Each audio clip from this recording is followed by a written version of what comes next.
Good evening, supervisors. I call to order this meeting of the Eau Claire County Board on this Tuesday, May the 18th. First item on our agenda is honoring of the flag, followed by a moment of reflection by Supervisor Nancy Coffey. So supervisors together, please unmute. I pledge allegiance. Pledge allegiance to the flag of the United States of America and to the and republic to the republic for which it it stands, stands one nation, one nation under God, God, indivisible, with liberty. liberty and justice for all. Thank you, Supervisor Coffey. Thank you. We have cause for celebration.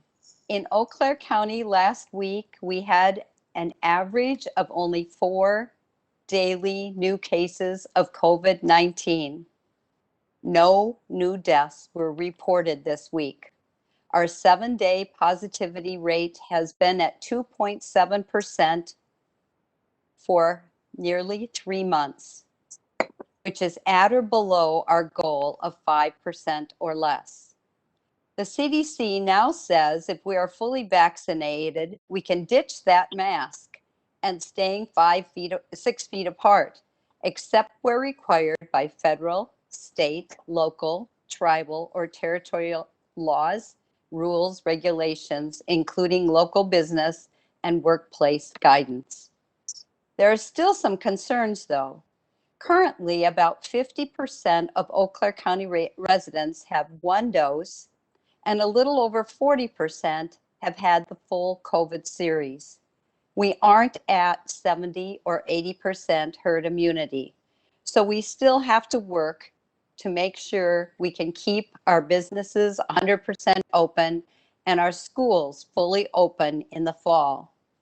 No one wants to go back to the isolation we faced, whether we vote to change the Eau Claire County mask mandate or not.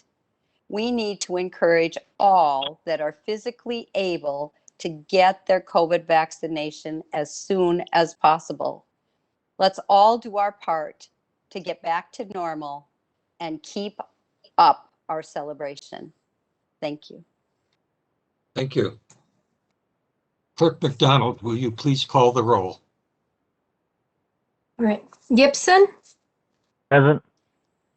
McKinney, present. Knight. I believe I saw Joe's there. I think he's muted. Whoops. Maybe his video isn't working. It's churning. All right, we'll go on. Stella, I'm here. Anton, Carl Anton, Zook, Here. Chilson,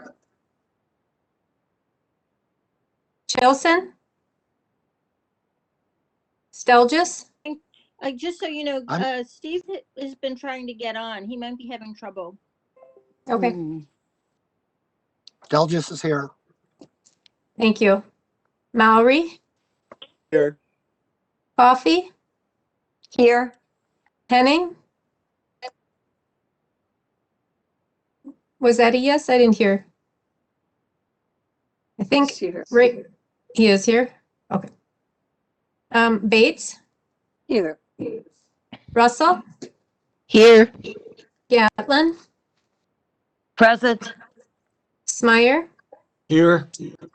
Hambuck Boyle, Here. Neiman, Here. Dunning,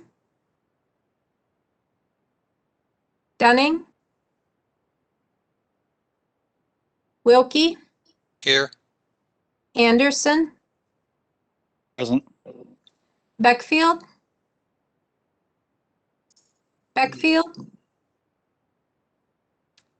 Schneider, Here. Leary, Here. DeLuca, here, Jansen, Here. Schroffnagel, Here. Roberts, Here. Kronk, Kronk, and Christofferson. Present. All right, Clerk, so please go back over the ones that didn't sure. Okay, Carl Anton, Steve Chilson. So Steve maybe was trying to get on but didn't. We'll count him not present for now. Ray Henning. I think he was trying to get on, Samantha said earlier, so we'll come back to him as well. Jim Dunning. Mark Beckfield. And Kimberly Kronk. I'm on We have via 23 phone. Can you present. hear me? Oh, Kimberly? Yes. Okay. Yep, I'm trying to get on, but I'm on via phone currently. Okay. I'll mark you We here. hear you. All right, so 24 present, 5 absent. Thank you. We do have quorum. Thank you. The next item on our agenda is public comment. We have had a number of Chair Snyder, I believe you need to approve the Journal of Proceedings first. Oh, sorry. There, did it again. I'm cross-eyed. Okay, thank you. Usually There we go through was the meeting noticed. So, What? Was the meeting noticed? Yes. Yes. Okay. Next item is approval of the Journal of Proceedings from April the 20th, 2021. Motion? So moved. Moved by Supervisor Bates. Second? Second. Humbug Boyle. Second by Hamburg Boyle. Thank you. Are there any additions, deletions, or corrections to the Journal of Proceedings? I hear none. We'll do this by voice vote. Please unmute. All those in favor of approval of the Journal of Proceedings of April 20th, please indicate by saying aye. Aye. Aye. Aye. All those opposed by nay. It is unanimous. Thank you. Now we'll go on to public comment. I know that we've had a number of comments submitted in writing, but Clerk McDonald, I think we have one person who wishes to present verbally. Is that correct? we actually had 11 people sign up to speak publicly, but we'll see how many are on the line. Samantha said it didn't look like there were that many on the line, so I guess we'll just go through the list Go ahead. one by one here. So, all right. Lynn Jenke, are you on the line? Yes, this is Lynn Danke. Thank you so much for Yeah, you have hearing me tonight. 3 minutes to speak, and I'll give you a 30-second warning at the end. Thank you so much. Eau Claire County Board members, I'm speaking in favor of lifting the mask mandate. You assured us that you would follow the science and recommendations given by the CDC for future decision-making when you put the mask mandate in place. You worked in tandem with the Eau Claire City Council, and I have an expectation that you'll do so again tonight. In light of the earlier comment about strongly encouraging everyone to get the vaccine, I would like to bring to your attention the fact that OSHA today put out a question and answer and said, if I require my employees to take the COVID-19 vaccine as a condition of their employment, are adverse reactions to the vaccine recordable? And the answer to that question is, if you require your employees to be vaccinated as a condition of employment, then any adverse reaction to the COVID-19 vaccine is work-related. The adverse reaction is recordable if it is a new case under 29 CFR 1904.6 and meets one or more of the general recording criteria in 29 CFR 1904.7. So I just want to have that out there on the record that while you are strongly encouraging people to vaccinate, it is still their choice. We still live in America, and OSHA really went out on a limb to protect the workers from being violated and made to choose to take something or not have a job. Getting back to my comments about the mask mandate, WAU on May 16th, 2021 ran the story that the CDC director says the mask mandate turnaround was based solely on science. The Eau Claire City Council voted unanimously today to lift the mask mandate. So based on these last two pieces of information, there is no reason why this vote to lift the mask mandate should not be unanimous by the Eau Claire County board members and go into effect immediately. Thank you so much for your time and this opportunity to speak. Thank you. Next up is BJ Gooderin. I'm sorry about the last name. I can't pronounce. BJ, are you on the line? BJ? All right. How about Brandon Rice? Brandon Rice? Shar Hanula? Shar, are you on the line? Yes, I hear. but that'd be interesting. I'd sure shake things up for our stories tonight. Is this Shar? Nope. All right. How about Adam Lamprey? Adam Lamprey? Dan Sidladaco? Dan? Hi, this is Dr. Dan Salako. Okay. Go ahead, Dan. Everybody's in favor. Okay, so I'm a resident of Eau Claire County.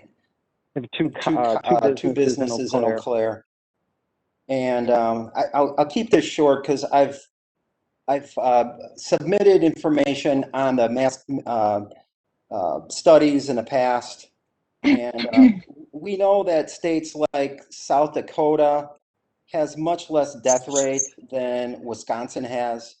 And when you compare the different studies together of who has started mask mandates and who hasn't, we can see that they stay just about the same. And some of the states are even better off when they're not using masks. Our case average in Eau Claire has been, I guess today's 7-day average is approximately 6. And I know our health department last year said that if we're at 10 or below, we'd be at normal. 19 states had no COVID deaths yesterday, including Wisconsin. Our CDC and our government officials have given us mixed messages on using masks. We were told to use a mask.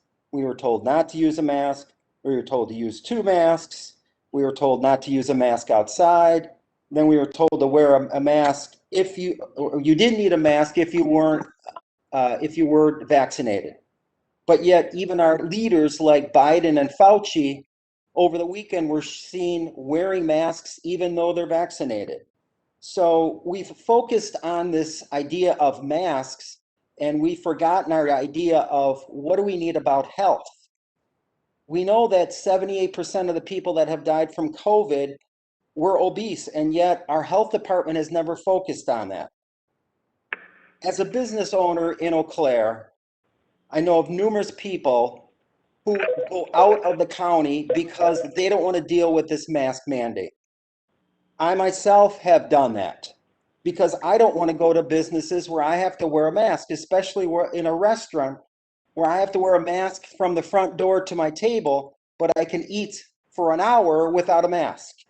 So it's time to repeal this particular mask ordinance. It's been an overreach by the city and the county, and I appreciate your time tonight. Thank you. Next on the list is Nicole Everson. Nicole, are you on the line? Nicole? All right. Maggie Vinipal? Yes, I'm here. Can you hear me? Yes, we can. Go ahead. Okay, thanks. I'm outside, so I apologize if there's background noise. Good evening. County Board Supervisors, and thank you for the opportunity to address you.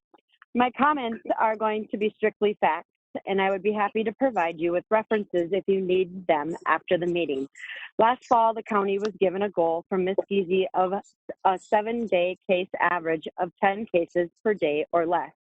One would need to go back 75 days to March 4th to get to the very last day of a consistent run of a 10+ case per day average. That is 27 days before the statewide mask mandate was discontinued. So one could ask why the county needed this ordinance at all. Eau Claire County's current case per day average is 5.6 per the stat website today, well below the given goal. Eau Claire County reported zero cases yesterday and 4 cases today out of 104,000 plus people. Yesterday, Wisconsin reported 116 positive COVID-19 cases. That was the lowest since April 13th, 2020, 400 days ago. Let me rephrase that. 5,822,318 Wisconsinites did not test positive yesterday. There were only 4 other counties in the entire state that recently had a mask ordinance. Out of 72 counties, I'm sure you can understand the community's frustration with this. 2 of the 3 counties lifted their restrictions last week. We have all learned a lot this past year, many prevention strategies and treatments available, and now we have the shot available for those who want it. As of today, 47.2% of Eau Claire County have received at least 1 dose. More importantly, 84.5% of our most vulnerable population, 65 and over, have received it. They are now protected. On May 11th, in the U.S. Senate Committee on Health, Education, Labor, and Pensions meeting, Senator Burr asked Dr. Fauci, Dr. Marks from the FDA, and Dr. Walensky, the CDC director, what percentage of their own employees are vaccinated. Dr. Fauci and Dr. Marks responded, I'm not 100% sure, but I think it's probably a little more than half. Dr. Walensky responded, we are encouraging our employees to get vaccinated, but as you understand, the federal government is not requiring it, so we do not know. If the NIH and the FDA are at 50 to 60%, and Eau Claire County is at 47.2, I would say that we are doing an excellent job. Because of these factual statements, I respectfully ask you to, 1, repeal the mask ordinance effective today by unanimous vote. 2, open your meetings back up to the public. 3, cease vaccination propaganda to the community, and most importantly, our children. Medical decisions should be made between a person and their medical doctor. 4, advise Eau Claire Area School District to make masks optional for our students and staff effective immediately. Thank you so much for your consideration and your time. Thank you. Kayla Rick, are you on the line? Yes, I am. All right, go ahead, Kayla. Thank you. I appreciate you taking comment on this and for considering repealing the face covering requirement. I too, like the other callers, am in favor of you repealing this, and I hope that you unanimously vote for that to happen. I do have some cautions as I keep picking up on different themes of conversation, one being that it seems that this is being used as a way to try to coerce people into receiving an experimental medical practice. I hope to no longer hear that any longer. That is a personal decision, whether somebody chooses to take a medication or enroll in a clinical study. So I hope that that no longer is something that's talked about. And as Maggie pointed out, 84.5% of the population in Eau Claire, ages 65 and older, have chosen to go ahead and receive that medical procedure. Therefore, I think that our most vulnerable population is already protected, and the rest of us can be free to choose how we will remain healthy. Additionally, if you choose to continue to try to push this medical experiment on people, I'm wondering who would be willing to sign a liability waiver. Manufacturers are not held responsible for any damages, so I would like to see somebody willing to sign. Thank you for your time. Thank you, Caleb. Next up, we have Stacy Rush. Rush, are you on the line? Go ahead, Stacy. Okay, I'm doing this from my phone and I've never done it before, so I apologize. I do want to thank the board members for your time and for having us provide input today. I am speaking today in favor of lifting the mask mandate in Eau Claire County for the following reasons. I'm sure you're all aware of the new guidance issued by the CDC for vaccinated individuals.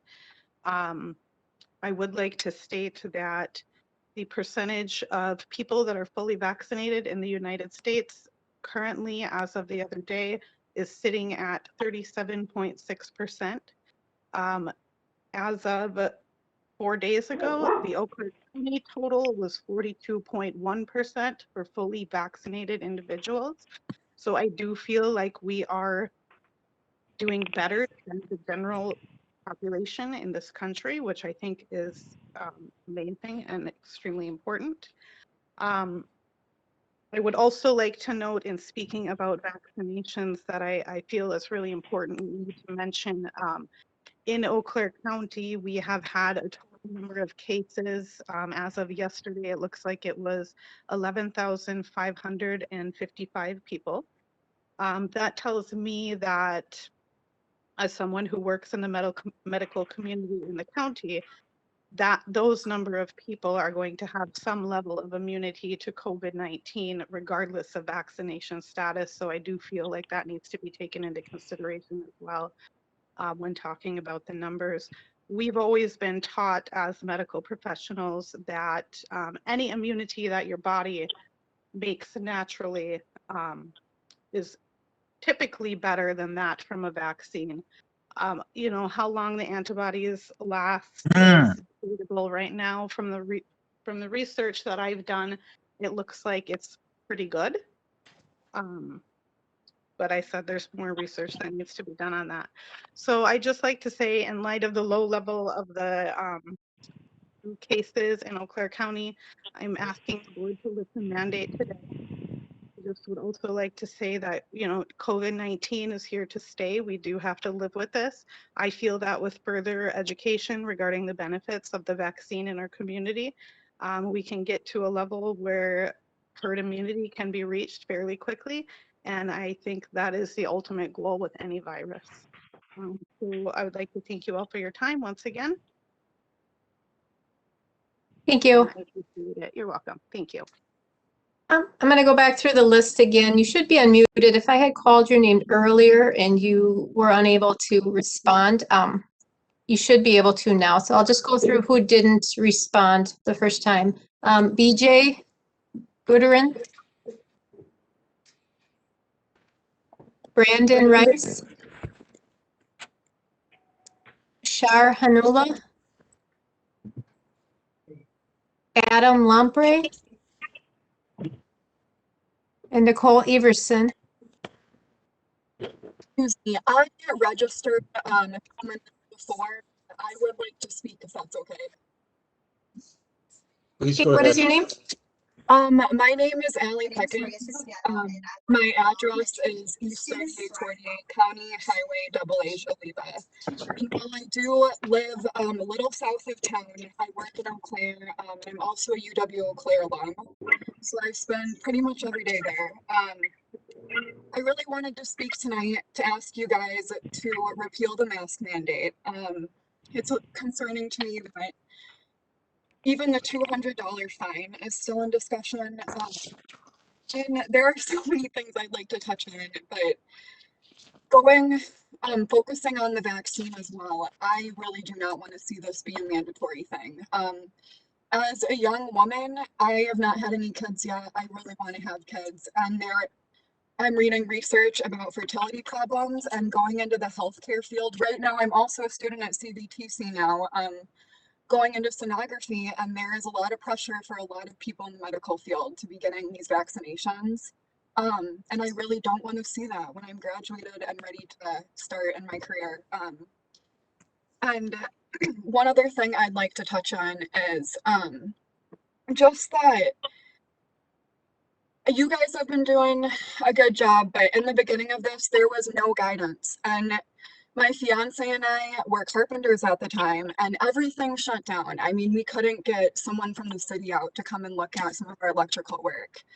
And there wasn't guidance for maybe a month, and everyone was lost. No one was sure what to do.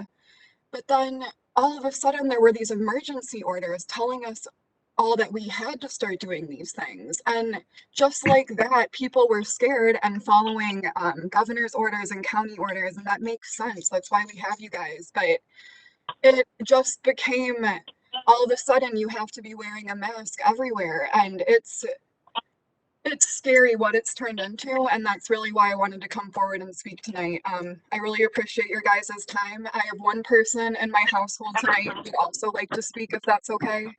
No. Okay. I think they said no. So no one else in my household can speak? I'm so sorry. That was another person, Sue. Oh, okay. All right. Okay. Awesome. My fiance is going to speak now too, if that's okay. That's fine. Yeah, so it's gone on for a long time, and it's something I haven't had an opportunity to talk about. But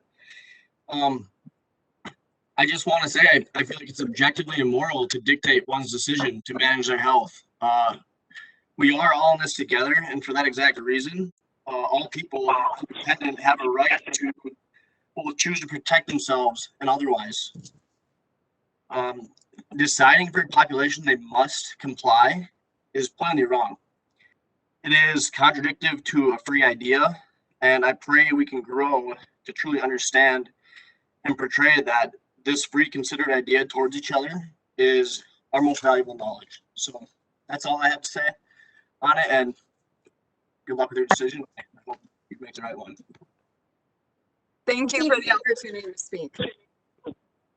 Thank you. That's all that I had on my list for people who requested to speak tonight. So, is there anyone else online who wishes to speak?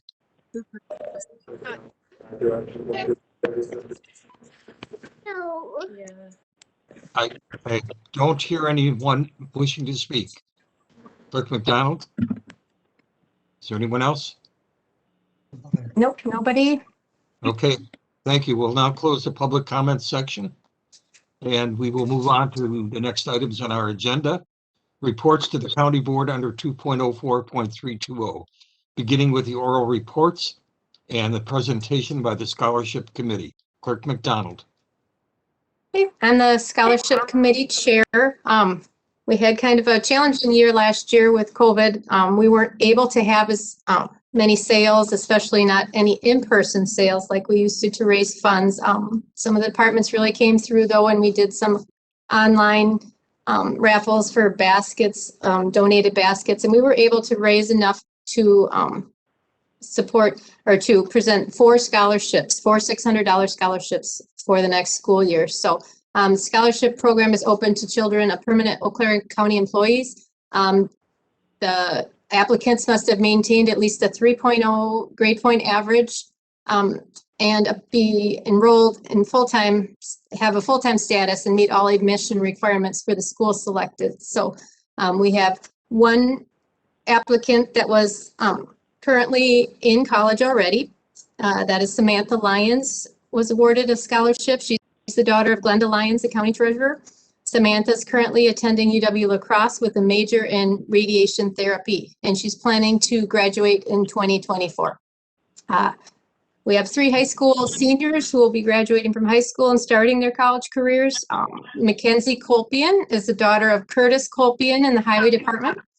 Mackenzie is a senior at Fall Creek High School, and she will be attending UW La Crosse with a major in exercise sports science, a minor in nutrition, and she hopes to join the physician's assistant program. Emily Meyer is the daughter of Tom Meyer in the Parks and Forest Department. Emily is a senior at Augusta High School, and she will be attending UW Eau Claire this fall with a major in education. Catherine Hayworth is the daughter of James Hayworth in the Sheriff's Department. Catherine is a senior at Memorial. She is planning on attending Northland College in the fall, where she will be studying outdoor education and sustainable community development. So I just want to congratulate all of these recipients of the award, and hopefully this year we'll be able to continue some fundraising for the scholarship committee. So Supervisors, please unmute and provide a round of applause.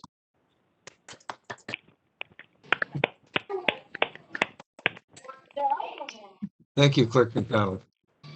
The next report is a strategic plan refresher by Catherine Schaaf, our county administrator. Thank you, Chair. And I will be brief. Samantha, if you could allow me to share my screen, please. Thank you.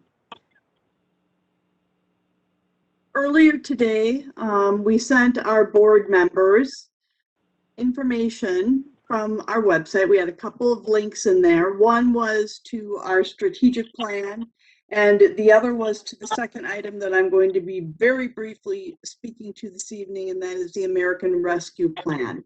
Both of those links give access to the information that will be presented tonight, and you can also use those links to keep current with what is being posted on either one of those items. At the beginning of the year, the Committee on Administration reviewed the strategic plan. There were three main areas of work: stabilization of the county finances and operations, enhancement of our communities and our quality of life, equity, and diversity in citizens' lives. And we wanted to work on positioning the county in the area of economic development. Those are the key areas of work that were identified by the board. The link that you have actually takes you to a list of all of the detail from strategies through objectives of what is being completed within the strategic plan and what is being contemplated as well. This is a very brief summary of activity. As you'll recall, last month we did the annual report. One of the key areas for you as board members to be aware of what's happening with our strategic plan is to look at the annual reports. We actually have a section in there where each departmental area and each program area talks about the activities that met goals that were articulated as part of that strategic plan.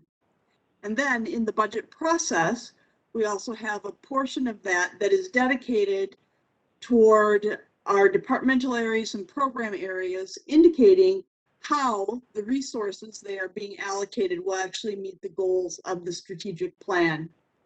And so very briefly in summary, what we began in 2020, the first year of our strategic plan, we worked on a communication strategy, and that included our website and social media. And that's why you're receiving those links tonight, using our website as a repository of information that is easy to access for board members and our citizens. We've established new public participation goals and are working on a citizen engagement plan so that we have continued interaction. And we're looking for an iterative platform that we can use so that we can educate the public, but then also hear from them with more ease. And part of that then, that was also begun in 2020, was employee and board education on county government basics, and of course the work on broadband. And the broadband committee has been diligently working the Starlink project. Last week, Governor Evers joined us in the county to launch that project. The county has been listed as a broadband forward community, and so significant progress is being made in that area. In 2021, a couple of the things that are incorporated in our work plans and also our budget are the beginning of the Passenger Rail Commission as a key regional transportation initiative that will be beneficial to our economic development. Redistricting is part of 2021 as well, being moved more than likely to 2022. We are still awaiting action by the state on that. One of our focuses in 2021, although it is not directly linked to our strategic plan, of course, is that continued emergency operations and the reopening from COVID. And then the linking of our plans, our financial plan, our strategic plan, making sure that all of our plans and practice and process link. Our 2022 budget will continue this work in 2021. Some of the things that are just beginning now are sustainability, our equity, diversity, and inclusion coordinator began work this week and is doing her initial orientation with the city this week. She'll join us next week. Our finance team is working on reporting and internal controls, and we'll continue to look at those strategic objectives as part of our 2022 budget. And those strategic objectives that link to our strategic plan will also be articulated in the budget documents when you see them. And so this is just a quick refresher of where we're at with our strategic plan as we move from talking about 2020 in 2021 to 2022. The American Rescue Plan, which is the next item on the agenda, if I may, Chair Smyer. Yes, please. Thank you. Is still in the very early stages. We are still learning about what is allowed as far as expenditures within that plan. Some of the information that you were sent, again, via link, were documents that were worked through by the Committee on Administration, who is developing a plan so that the board can have input and reasoned discussion around how the county will use the American Rescue Plan dollars. We will use that website to post materials and keep the board and our community informed. And we'll let you know when we receive our first tranche and as we become more aware of what the parameters of the expenditure or expenditures that are allowed under the American Rescue Plan. And that is all I have this evening, Chair Smyer. Thank you. Are there any questions or comments regarding the presentation? Thank you, Administrator Schaaf. We'll move on now to written reports. You have in your packet the reports from the Finance Department, the 2021 Contingency Fund on page 7, and the April vouchers over $10,000 on pages 8 to 15. Are there any questions? Is there any discussion regarding the written reports?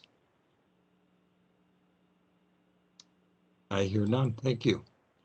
We will go on to presentation of petitions, claims, and communications.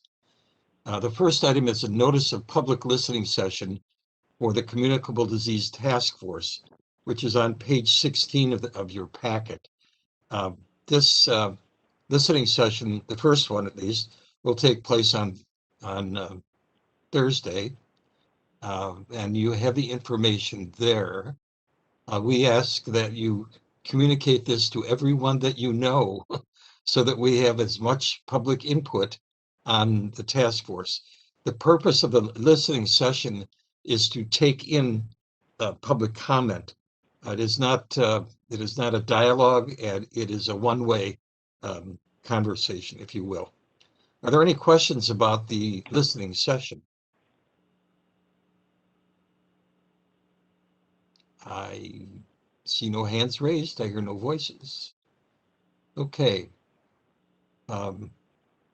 Next is an award, the Wisconsin Association of Local Health Departments and Boards 2021 Board of Health of the Year Award. I'm not sure who's presenting this. Chair Smyer, I believe that we were not presenting it this evening. It was to alert the board of the award. Okay, so we're acknowledging the receipt of the award then, hey?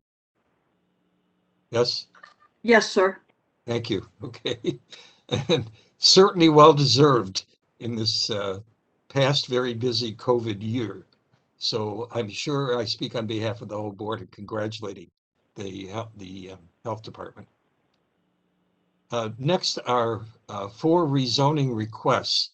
Before I go through them, I want to mention that at the request of a couple of supervisors, I'm going to ask that when Planning and Development reviews these and presents them, that the presenters give us a context, some education regarding the rezoning requests, because apparently, and I will include myself in this, some of us need to have a fuller understanding of what these requests are and how they fit into the process. So we have first a rezoning request from owners Lance and Katie Weir, Wayne and Carla Kostka, and applicant Peter Gartman for the town of Otter Creek, which will go forward to our next meeting. Rezoning request from owner Mary Hoffman and applicant Joseph, Gretchen, Joyce, and Mary Hoffman for the town of Lincoln, which will also go forward. Rezoning request from owner Donald Jackwish and applicant Terry C. Ripley for the town of Brunswick, also going forward. And finally, rezoning request from owner Laverne Stewart and applicant Craig Wurtzer for the town of Washington, which will go forward.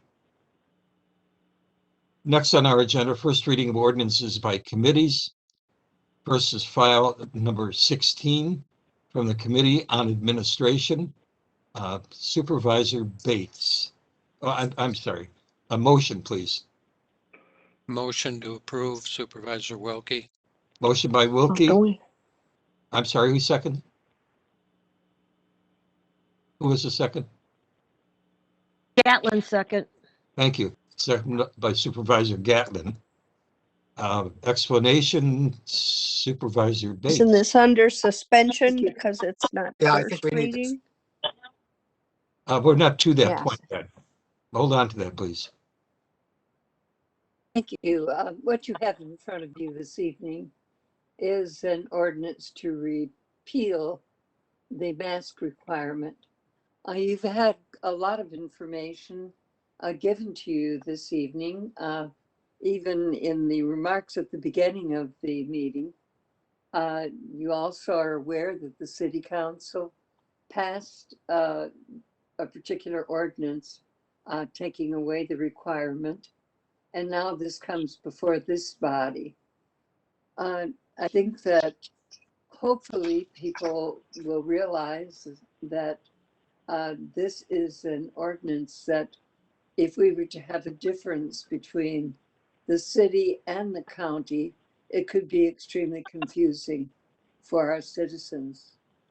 I don't think there's any question that many of us believe that this has been a necessary requirement over the period of time it's been in place. And you've heard the statistics as to where we are at this point in time. So the ordinance is before you this evening to determine whether this body would indeed wish for this ordinance to continue or for the mask ordinance to go away. Thank you, Mr. Chair. This is a ordinance change. It requires 2 readings unless there's a motion to suspend the rules. I would like to move to suspend the rules so we can take this item up this evening for a vote. Thank you for clarifying that. Motion by Supervisor Leary. Is there a second to the motion? Second, McKinney. McKinney seconds. Thank you. Any further comment? Supervisors, I'm going to do this by a roll call vote because of the importance of it. And it requires a 2/3 vote, I believe. Is that correct, Corp Counsel? That is correct. Okay. So Clerk McDonald, will you call the roll vote, please? All right. Gibson, Yes. McKinney, Yes. Knight, Yes. Pagonis, Yes. Anton, I believe wasn't here. Zook. I'm here. Oh, you are He's here. on the- Good. Thank you. Okay. All right. And your vote, Carl? I'm here. Yes. Okay. All right. Zook, Yes. Chilson, Stelgis, This here. Maury, Yes.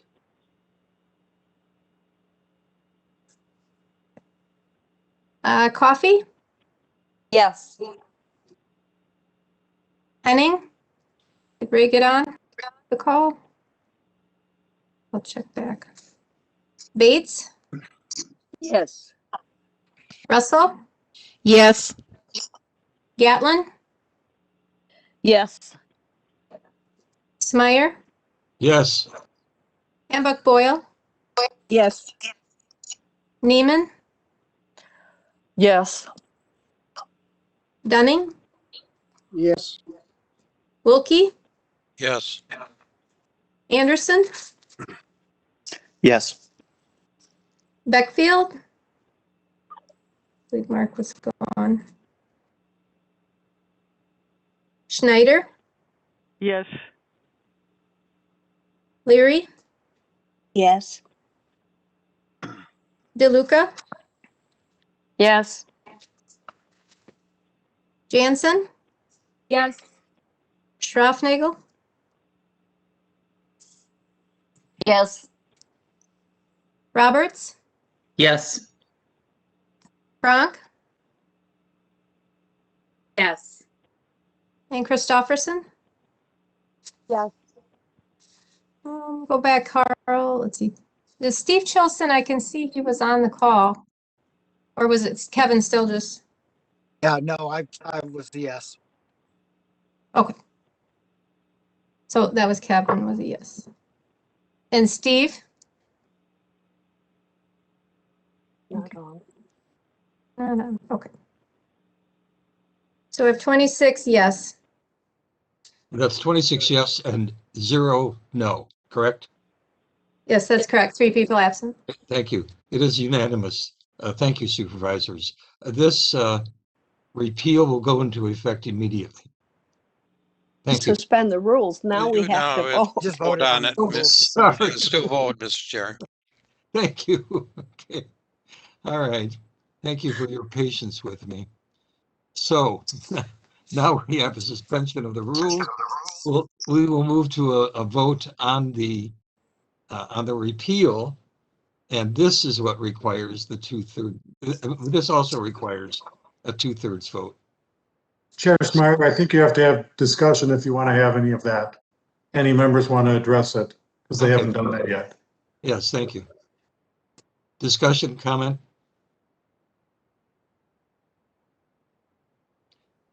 Well, okay. I would just Supervisor- note, Mr. Chairman, that administration committee met prior to the board meeting and unanimously recommended approval.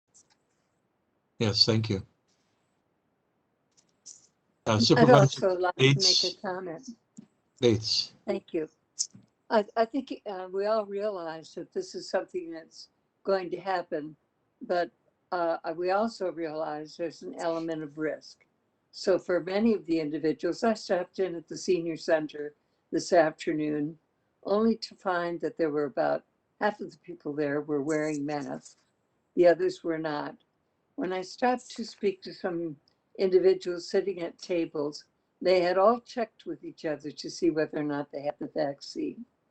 And that's where this is going to now go, is that we continue to weigh the risks and do what is really important, the risk to ourselves, our families, and our neighbors. Even though the mandate is not there, there will be times, obviously as outlined by our health department director, when a mask will be important. So we support this, knowing that our community has now had education to understand the benefits of living carefully during a time when we still continue to have some infections. Thank you. Thank you. Is there anyone else who wishes to speak? Supervisor. Chairman Schmeier? I think I heard Supervisor Dunning first. Thank you, Chair Smart. I have two thoughts on this. One is that I hope that the people that are concerned about the rights that they have to not have to do this are as equally concerned about the people that they come in contact with that don't have, that they are regarding their health. This is a two-way street. It works. Yes, we may not be able to spread it, but if we do and someone dies as a result of it, they didn't have choice necessarily. So I hope that we do look at this with good thoughts and with safety in mind, and that we do as we in the future. Thank you. Thank you. Who was the other person who spoke? Supervisor Neiman. Please go ahead. I'm wondering if it's possible to hear what the Board of Health information was about this change. Certainly. I'm looking to see if Director Gieske is online. Don't think she is. I am. Oh, you are. Please go ahead. Thank you, Chair Smyer, and thank you, County Board. This ordinance that you put into place has made a difference. Face mask use is one strategy to help slow down the spread of disease. Last night, the Board of Health met in an emergency meeting related to the proposal that you have in front of you. They did not vote to support repeal or not support repeal, but they did, and Chair Smyer does have the document that was prepared by the board chair and submitted to City Council and County Board as part of the information. The strongest message is that this is good news and vaccination does work. That the CDC did name that last Thursday, and the Board of Health concurred that that is good news. The Board of Health also stated that there is risk, and that risk is mitigated if those that are unvaccinated wear a mask. It's, as CDC recommends, it's mitigated if we continue all the other basic public health practices, and the Board of Health named those to include testing, disease investigation, isolation and quarantine, and distance and masks if vaccination has not happened. So their feedback to the board included the solid focus on this is an individual opportunity that we have to get vaccinated, and the CDC was speaking to how vaccines work. They did not speak at a community level except to say that masks need to remain in schools, need to remain in correctional facilities and in healthcare, as well as with public transportation, and for all of those people that are unvaccinated. Thank you. I see two hands raised. Supervisor DeLuca. Thank you, Mr. Chair. I was concerned about it up for first reading, and we're always concerned that we make sure that the public has opportunity for input. And by suspending the rules, I think we're limiting our opportunity for all to give input. I am concerned a bit about sort of the people that are in limbo. If I had to attend our county board meeting this evening in person, I would not have been fully vaccinated. I tried to get my vaccine as quickly as possible, but I was in the healthy group that had to wait until it opened up for all 16 and above. Took me a week to get an appointment, and I have yet to reach my 2 weeks beyond my second vaccination, so I'm not fully vaccinated right now. And there are many other people that are in that same kind of limbo, especially the kids that are 12 to 15, which are just now receiving their first doses of the Pfizer vaccine, and that's the only vaccine that kids 12 to 15 can have. I'm concerned about their risk if we pull the mask mandate. The other thing, I was concerned about some of the comments that we received this evening in written form, not so much in the verbal form, but it seemed like people felt that kids would not have to mask anymore in schools and elsewhere. I feel comfortable with the removal of the mandate from the outdoor setting. I'm concerned, and we had probably 7 or 8 comments asking us to hold off just a little bit longer. Can't we wait till we get more people vaccinated?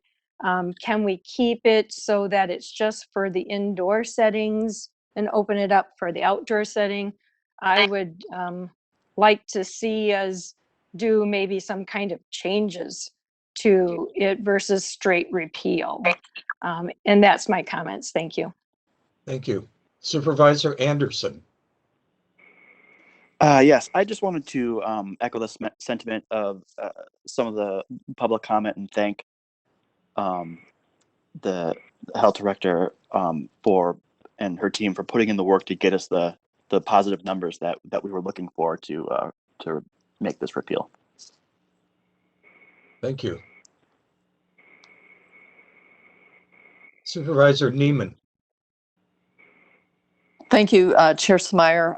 Another aspect that I wanted to bring forth is that I've received concerns from citizens related to removal of the mask use in the indoor settings, healthcare, correctional institutions, shelters, public transportation, and schools, particularly schools with concerns about the children.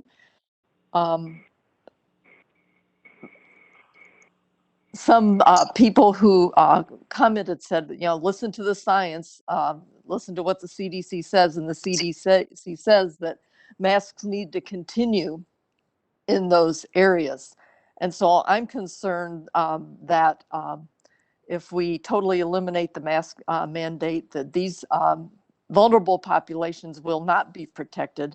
And I'm wondering, what is the process that we need to take in order to ensure that protections for those vulnerable people remain? Is that a question for which you would like to have an answer now? Yes, if it, I guess I have asked Corp Counsel about how the section on mask requirement could be altered. And so that's a question if I have. It would make a difference in my voting yes or no to know what needs to be done. Does this current mandate need to be repealed before any amendments can be put forth? Corp Counsel. Well, there's a couple of different answers to that question. First of all, if the board tonight votes to repeal chapter 8.35, that means the entire chapter is gone. And so including those provisions requiring wearing a mask, all of those sorts of things. And so we would not be able to amend a chapter that no longer exists because it no longer would be within the code. And so if we were to amend it, we would have to amend it prior to the vote to determine whether or not to repeal, assuming that it would be repealed. And so that's the first consideration. The second is that if you're talking about doing an amendment to chapter 838, you have to offer an ordinance. That ordinance would have to be brought forth in the normal course of procedure, it would go to a committee, it would be approved by the committee, it would then come to the board for a first reading and then go for a second reading. And the ordinance that we have tonight came through the Committee on Administration. It's now here for a first reading. We've had a suspension of the rules so we could vote on it. Typically, if the procedure is that a board supervisor is offering an amendment, that would come in and then the chair would typically assign it to a committee and then it would come back to the board. There is no noticed amendment that is on our agenda tonight. So the procedure would be that it would be forwarded to a committee if we were to have an amendment of chapter 8.35. But if the board tonight votes on the ordinance that's in front of it right now and that's being considered right now, and it votes to repeal the ordinance, it becomes a moot question. I would point out to you also that the ordinance that we're looking at was done in concert with the city. So all of the things that the Corp Council just described, we'd have to coordinate with the city if we wish to keep that same cooperative stance. Supervisor Neiman? So I guess I'm still uncertain. I mean, I would like to see the CDC situations in which masks are meant to continue somehow to get into our action. So, You know, if I could offer a comment to that too. Our mask mandate requires the wearing of masks while you're indoors. Institutions such as schools have been operating on their own as to whether or not they require masks, and have been operating outside of necessarily this ordinance. Most of the schools are still requiring masks, as I understand it. They can continue to do that from this time forward, because schools are their own governmental body, and they can require their children to do that. Likewise, healthcare institutions and businesses can still require people to wear masks within their buildings. But it's done privately. It's not done as a result of a governmental action. will the county's conduct of masks in the jails change with repeal of this ordinance? You know, I think the jail personnel would have to answer that, but I think that they're going to continue to follow the CDC guidance. Mm-hmm. Okay, thank you. Supervisor Christopherson. Thank you, Chair. I guess I want to ask kind of a follow-up question and also speak in support of still having masks in schools and all of the places that Supervisor Neiman just mentioned that is recommended by the CDC. Is that a question that Director Giesky could address to help us understand how the health department is going to make their recommendations for those areas that the CDC is recommending? I'm not sure who would address that. Director Giesky? Certainly, Chair Smyer, I can address the health department's role. We continue to focus on CDC and state recommendations, and we would do that moving forward, and will do that moving forward, regardless of where the vote lands. So our recommendations will continue to align with CDC. The necessity of masks in schools, in healthcare, in the jail, and in our shelters and public transportation, as well as by unvaccinated individuals, will continue as our strong recommendations. Thank you. Schneider with a follow-up question to that. Supervisor Schneider. So if it's the health department's strong recommendation, but we don't have a ordinance if the mask mandate's repealed, then does the health department have any power, or is it just the power of persuasion? Director Giesky? We have not to date enforced based on the current ordinance. Our how we work in this community, and have worked all along, is to provide support and technical assistance to entities and individuals. We'll continue to do that, and we will work with schools and businesses, particularly on the risk and how to decrease risk in many different ways, including continuing to wear masks. The schools and a number of businesses in Eau Claire have counted on the ordinance to provide some level of support for consistency, and that certainly does make a difference. But we will, as a health department, continue in our role with all of those entities. And we haven't to date enforced. We have certainly done significant follow-up with entities, but not enforced. Thank you. Does the mandate or lack of it change that in any way for you? The requirement in ordinance with the specific consequence that you wrote in ordinance as a county board would be gone. Thank you. Any other comment or question? Before we move to vote, Supervisor DeLuca. Schneider with a follow-up to that.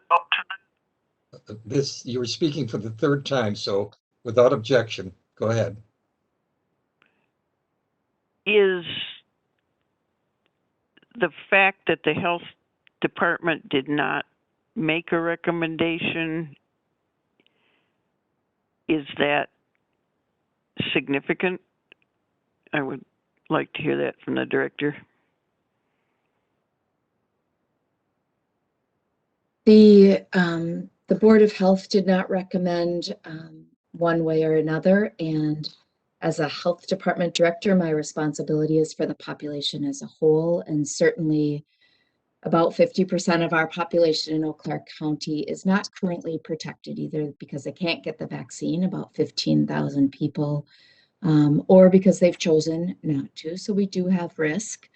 The ordinance itself is not alone going to result in by itself a change in outcome in a way that is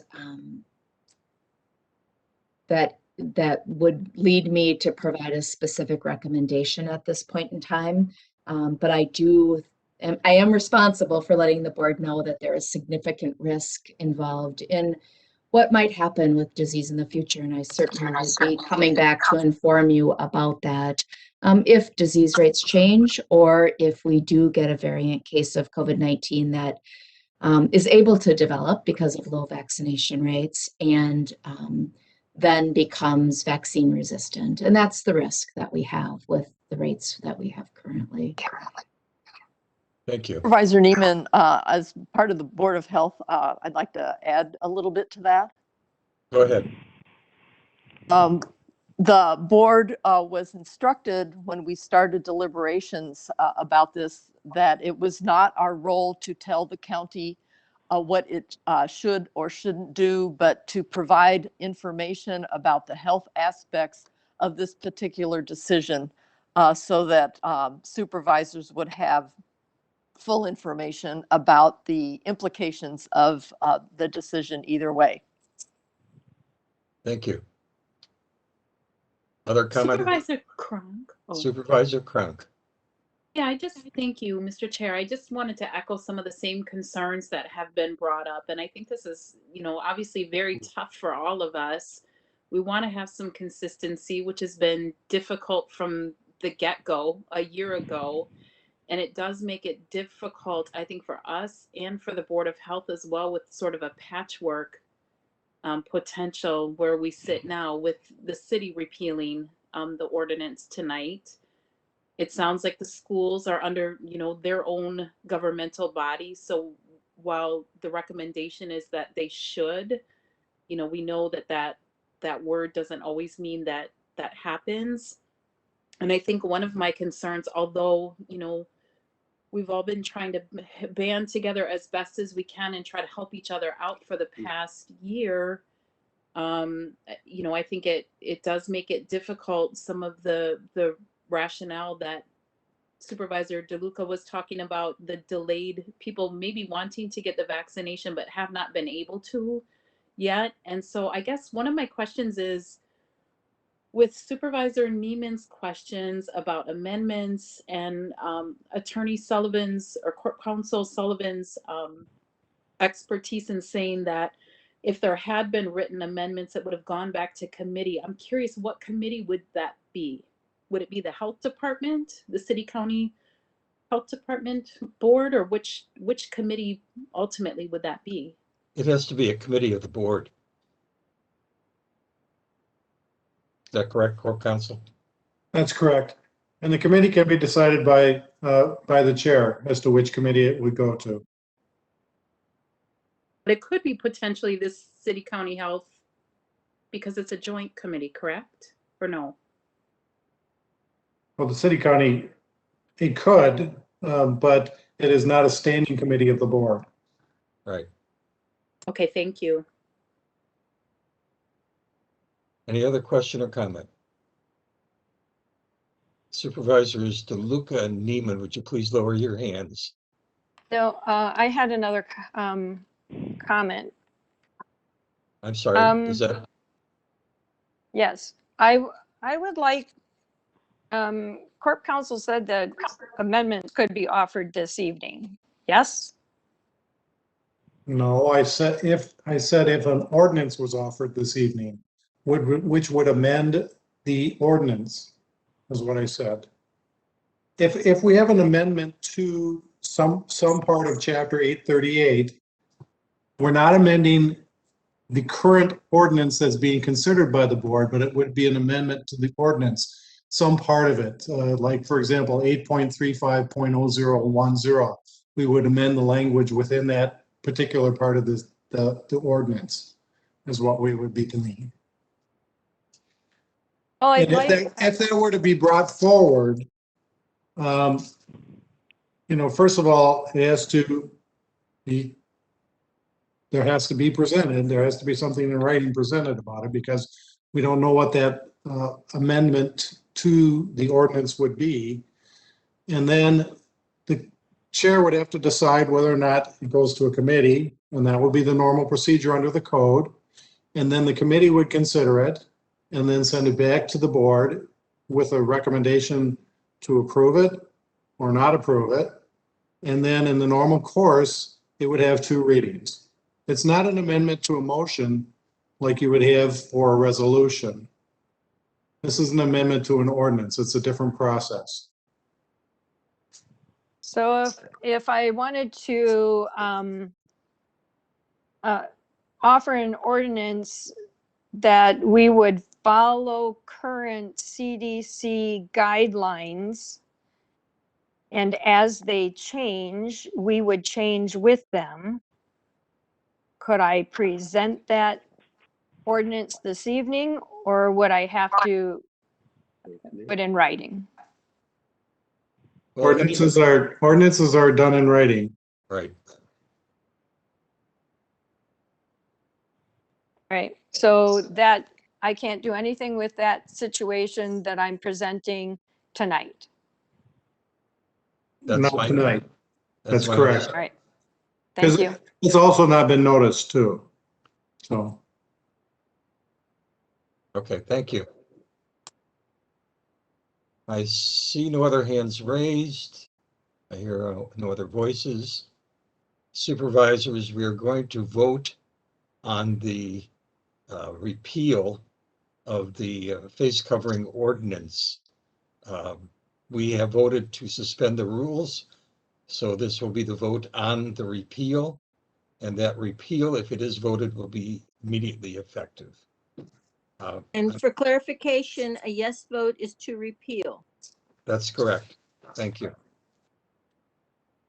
Clerk McDonald, will you please do the roll call vote? Gibson, Yes. McKinney, Yes. Knight, Yes. Pagonis, Yes. Anton, Carl Anton. I voted yes. Thank you. Zook, Yes. Stelgis, Yes. Maury, Yes. Coffee, Yes. Bates. Bates? Okay. I see you said yes. Russell, Yes. Gatlin, Yes. Smyer, Yes. Hambuck Boyle, Yes. Neiman, Yes. Dunning, Yes. Wilkie, Yes.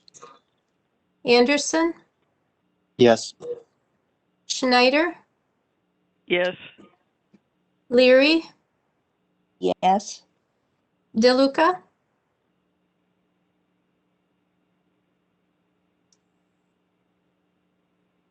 Heather DeLuca,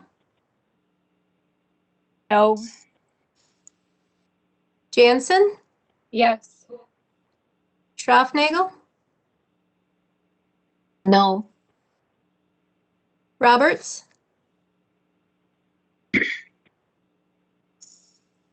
Roberts, Yes. Frank, No. Christofferson. Yes. And just to go back, just verify that Chilson, Henning, and Beckfield, none of you are on the line. All right. So we have 3 noes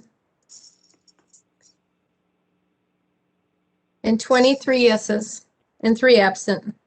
The motion passes. Thank you, supervisors. We'll now move on to Committee on Parks and Forests, file 006. Clerk McDonald.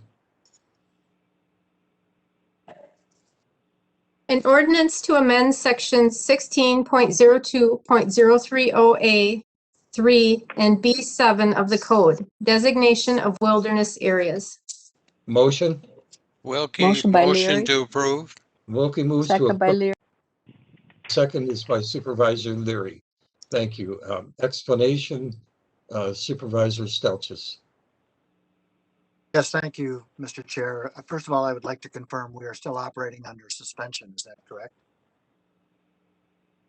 No, the suspension was in regard to the repeal of the ordinance. If you wanted to. I would move that we suspend for this item as well, because I would like to take action on it. This is a second reading. It's a second reading. We don't need to suspend. First reading. Is that correct? This is second reading? No.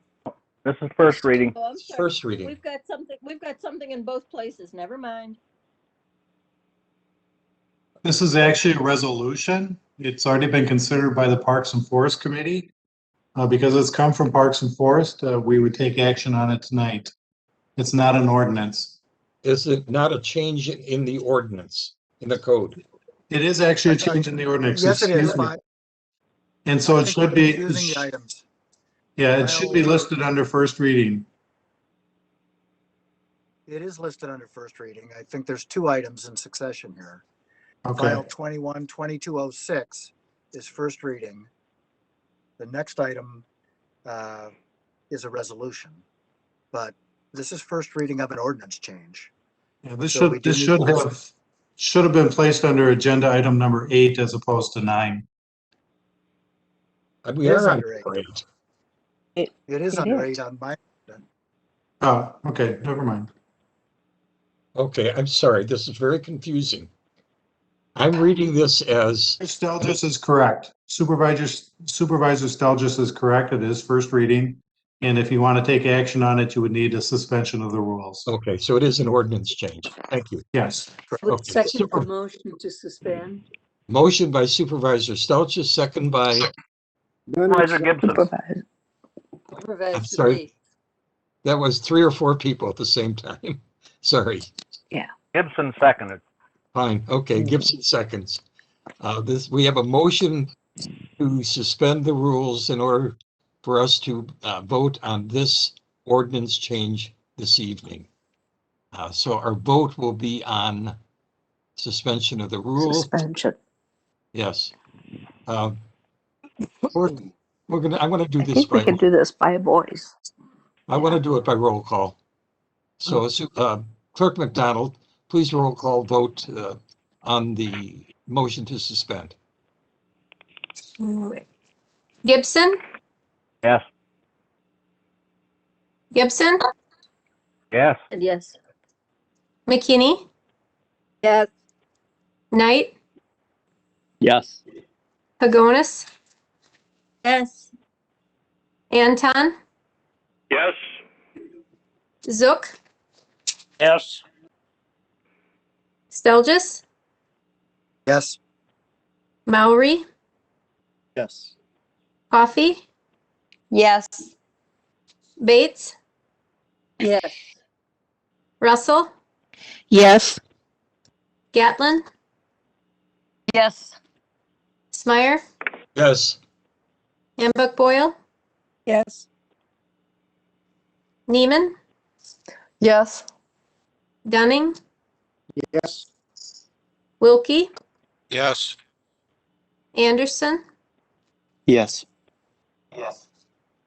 Schneider, Yes.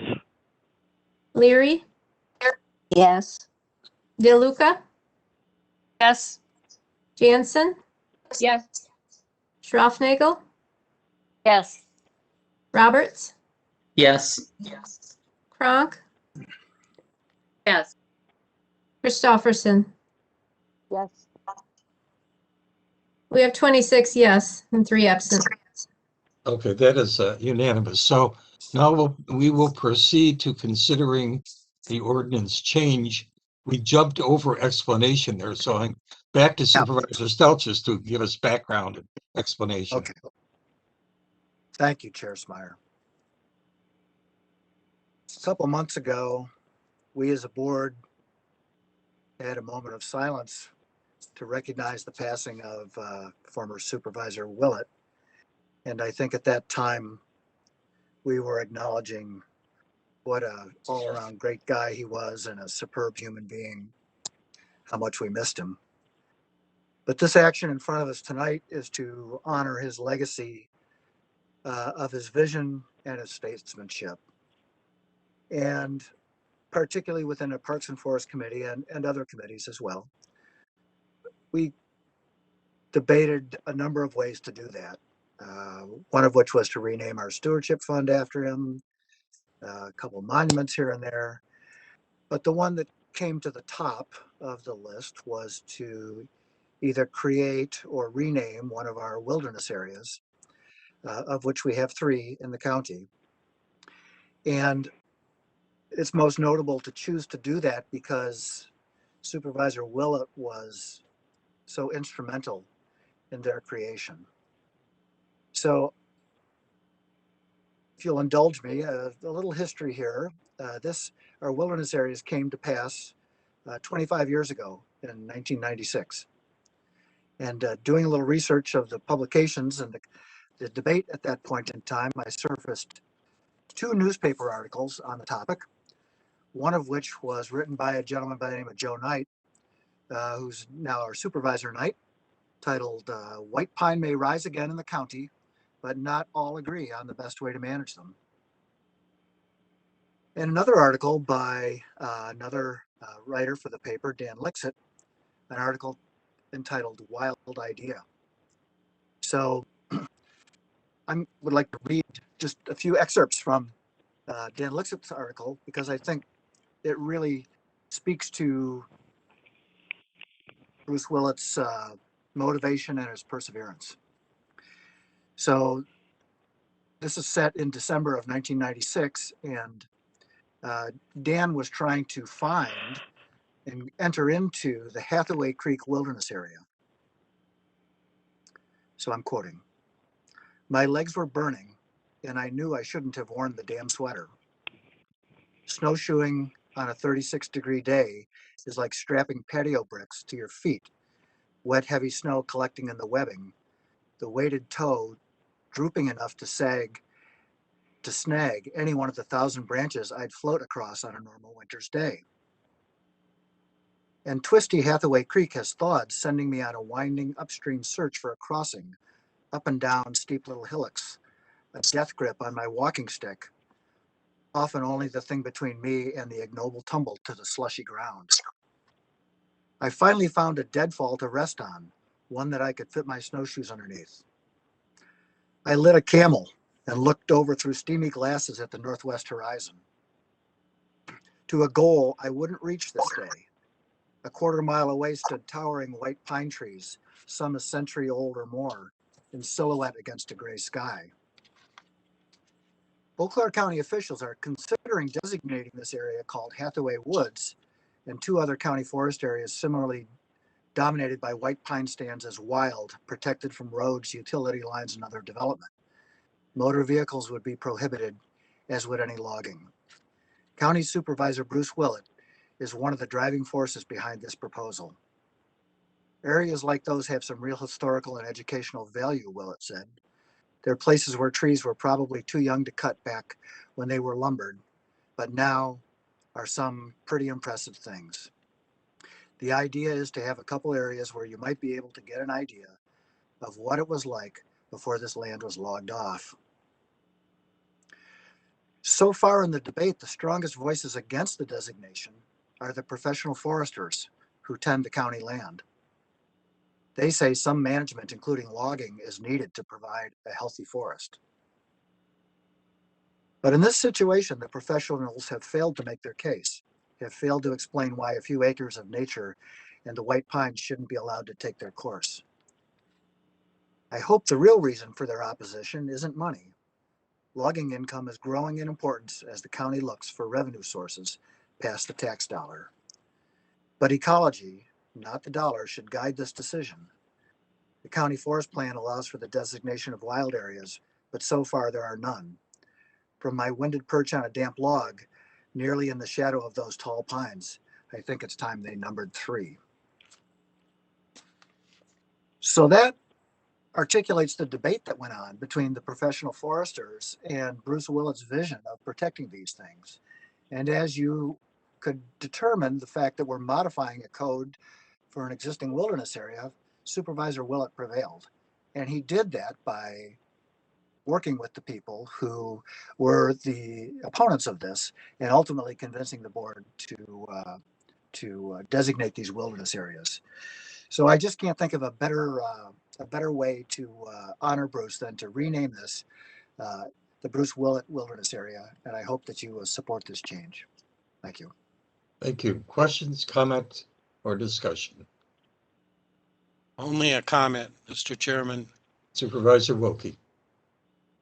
Thank you to the Parks and Forests Committee members for bringing this forward to this board. That is appreciated by all of us, and especially those that had the privilege of knowing Bruce for many years. Having enjoyed sitting next to him through many county board meetings, I know without a doubt that Bruce Willett is looking down and probably sending us a hug of love, but at the same time, I'm sure he's hugging a tree up there. Thank you, committee. Thank you. I would like to mention also that I have directed that we provide a memorial stone at the Beaver Creek Reserve in honor of Bruce Willett. Would be paid out of our Sunshine Fund. It doesn't require a board action. Other comment or discussion regarding this motion? I heard Just none. a comment from Anderson. Supervisor Anderson, go ahead. I would like to note that I'm grateful for the really fantastic context provided in the explanation, especially for someone who back in 1996 was just learning they could miss a tree for the first time. That it's nice to have that perspective of what was going on and what it has given me personally today that I didn't even know about. Thank you. Thank you. I see no other hands raised. I hear no voices. Supervisors, we will proceed. Sorry.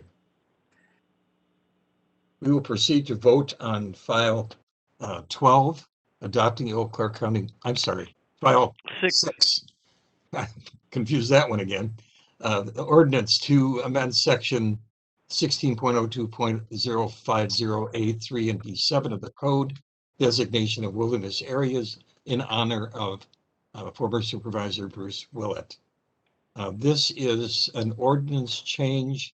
I'm going to call for a roll call vote. Clerk McDonald. Gibson, Yes. McKinney, Yes. Knight, Yes. Pagonis, Yes. Anton, Yes. Zook, Yes. Stelgis, Yes. Maury, Maury. He said yes. Okay, thank you. Coffee, Yes. Henning. Oh, Marie's not here. Bates, Yes. Russell, Yes. Gatlin, Yes. Smyer, Yes. Hambuck Boyle, Yes. Neiman, Yes. Dunning, Yes. Wilkie, Yes. Anderson, Yes. Schneider, Yes. Leary, Yes. DeLuca, Yes. Jansen, Jansen. Yes. Okay. Schraffnagel, Yes. Roberts, Yes. Frank, Yes. and Christofferson. Yes. Okay. The vote is unanimous, and I think that that's very significant and in honoring the memory of Bruce Willett. So thank you for your unanimous vote on that matter. The next item on our agenda, which we almost did before, also from the Committee on Parks and Forests, File 12. A resolution adopting the Eau Claire County Forest Comprehensive Land Use Plan. Thank you. Schraffnagel moves. Moved by Schraffnagel, second? Second? Seconds. Sorry? Coffee seconds. Coffee seconds, thank you. It's been moved and seconded. Explanation, Supervisor Stelzis. Yes, thank you, Chair Smyer.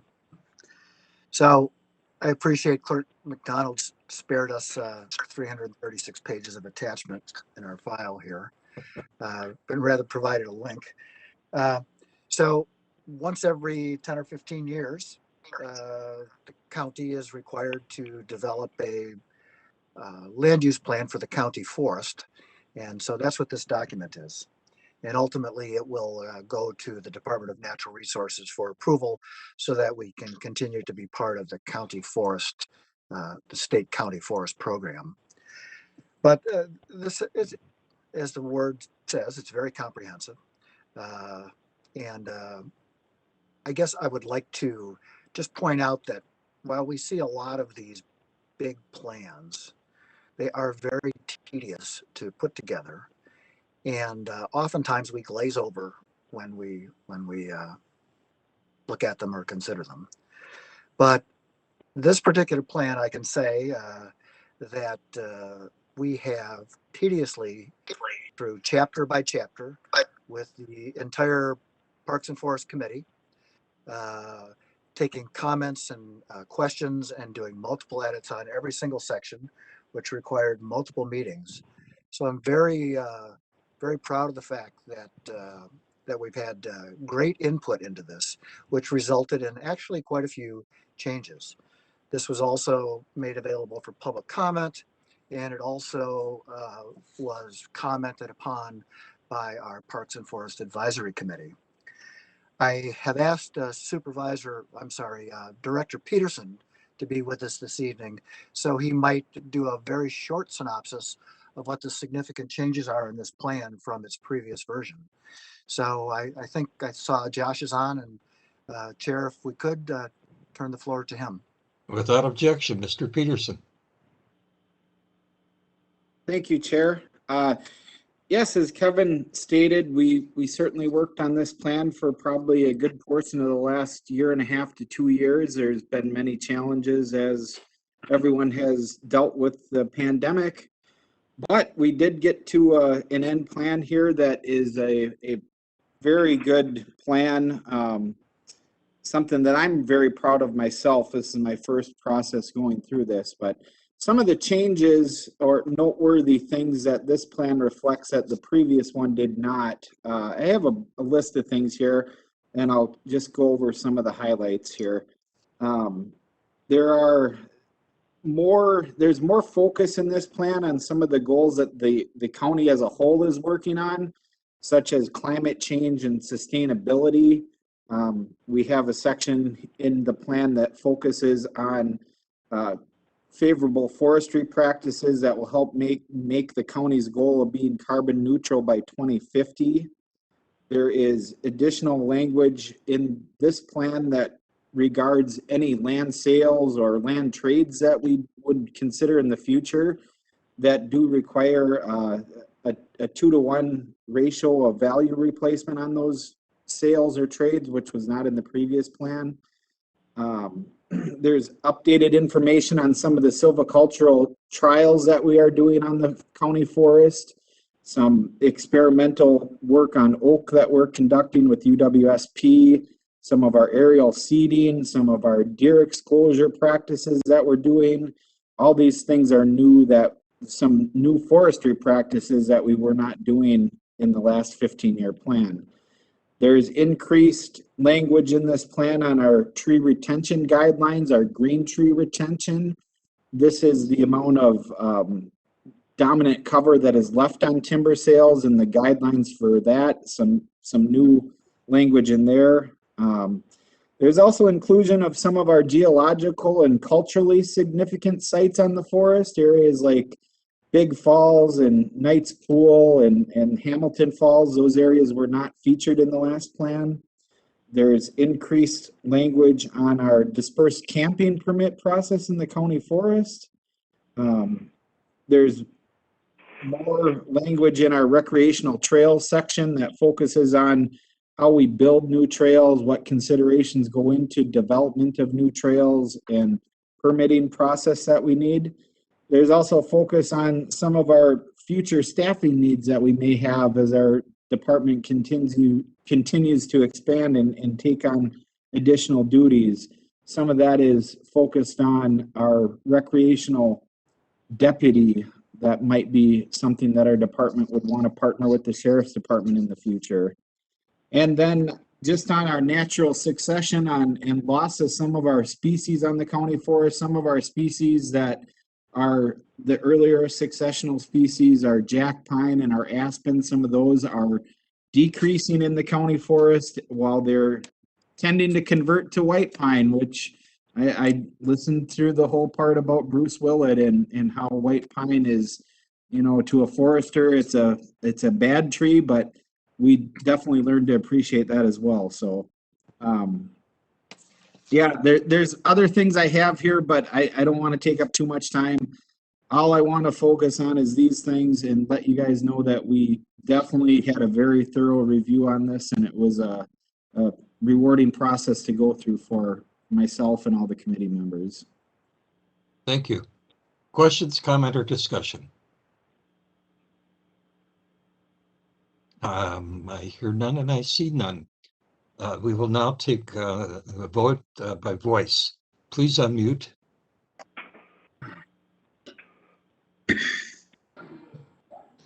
Okay. All right. All those in favor of file 12, please indicate by saying aye. Aye. Aye. All those opposed by nay. It is unanimous. Thank you. Next, from the Committee on Finance and Budget, file 001. This is second reading. Clerk McDonald, will you read the ordinance reference? An ordinance amending section 2.12.140B of the code, medical examiner system. Motion. Motions. So move. Was that Dunning? Dunning makes a motion. Moved by Dunning, second by Bates. Bates. Thank you. Explanation, Supervisor Pagonis. Thank you, Mr. Chair. The fact sheet in this is not very clear, so I'm going to explain it a little bit. I did revise the fact sheet, but somehow it didn't get replaced with the ordinance. So we use an outside medical examiner from Dunn County. Medical examiner is has certain duties, which include having charging for funeral home services, charging for cremations, death certificates. And this ordinance is a slight increase in fees. So what you're seeing here is that just a slight increase in 3 different fee areas. What was confusing about the fact sheet is that the fiscal impact to this is expected to be an increase to the county of $7,300. So, and that's what I found confusing. So this is to the county's benefit. Because this is a fee change, actually, I guess I have to ask Corp Counsel. I did not think it would require a 2/3 vote, but I would have Corp Counsel weigh in on that because I'm not sure. I don't believe this requires a 2/3 vote. So we agree for once. At least once. We'll mark that down for posterity. Thank you. Questions and or comments, discussion? Schneider with a question. Supervisor Schneider. If we're paying higher fees, how do we end up making money? We aren't paying higher fees, we're receiving higher fees.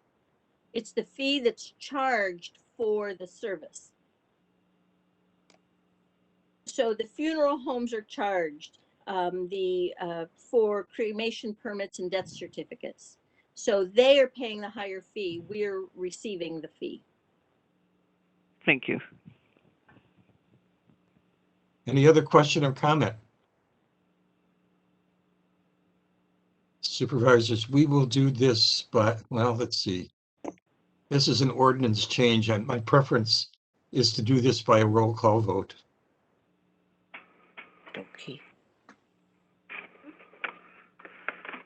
Gibson, Yes. McKinney, Yes. Knight, Yes. Pagonis, Yes. Anton, Yes. Zook, Yes. Stelgis, Yes. Stelgis, Yes. Maury, Yes. Coffee, Yes. Bates,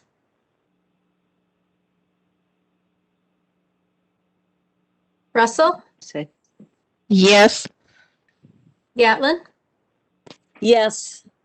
Smyer, Yes. Hambuck Boyle, Yes. Yes. Dunning, Yes. Wilkie, Yes. Anderson, Yes. Schneider, Yes. Leary, yes. DeLuca, Yes. Jansen, Yes. Schroffnagel, Yes. Roberts, Yes. Frank, Yes. Christofferson. Yes. I heard that as unanimous. Is that correct? That is correct. Thank you, supervisors. Our next item is file 013. A resolution authorizing the sale of tax deed property to former owner Jack DeMoe II for $1,198.71. Directing Corporation Counsel to prepare a quitclaim deed on the described property and directing the county clerk to execute said quitclaim deed on behalf of Eau Claire County. Motion. Motion by Leary. Leary moves. Gatlin second. Gatlin seconds. Thank you. Explanation, Supervisor Pagonis. Thank you, Chair Smyer. This is pretty simple. This individual, Mr. DeMoe, for some reason did not pay his taxes for a few years. he received notice from the county clerk and he said, oh, oops, I'm going to pay my taxes so I can maintain the property. Both state statute and county code requires that if the former owner wishes to purchase back their property, they're able to do so. And the county essentially breaks out even. So Mr. DeMoe is paying $1,198.71 and regaining title to his property. So we're obligated to do this. Supervisor Pagonis, would you report to Finance and Budget action? Finance and Budget voted 5-0, and I had the date written down here somewhere. It was a couple of meetings ago, but I don't see what the date was. But Close yes, enough. we voted on it 5-0. Thank you. Oh, May Question- 17th. Thank you. May 17th. Questions, discussion, comments? Supervisors, I assume you're ready to vote. Excuse me, you're ready to vote on file 013. We'll do this by voice vote. Please unmute. All those in favor of file 13, please indicate by saying aye. Aye. Aye.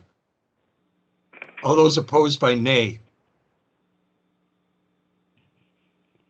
It is unanimous. Thank you.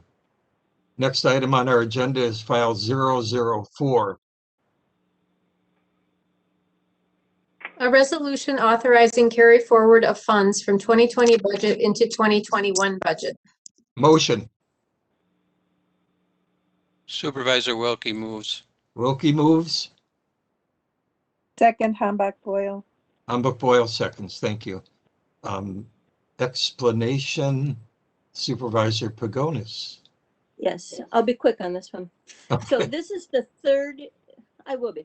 This is the third carry forward we've done this year. On February 17th, we did a carry forward of about 600,000. That was specific to highway.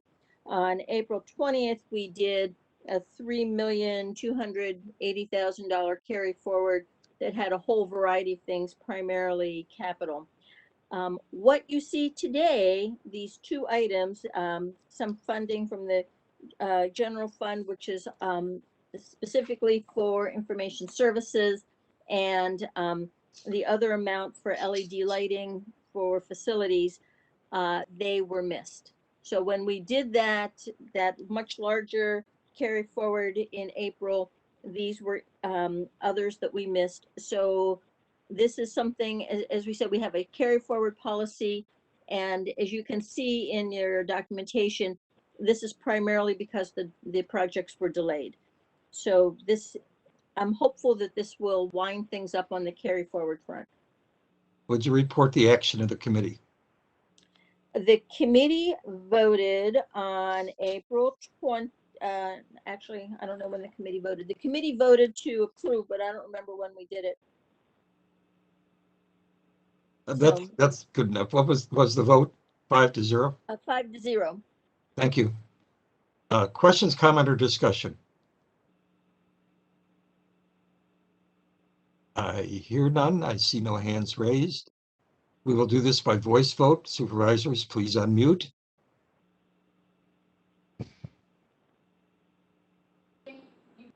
All those in favor of file 004, please indicate by saying aye. Aye. Aye. Aye. Bless you. That wasn't part of the vote, but okay. All those opposed by nay.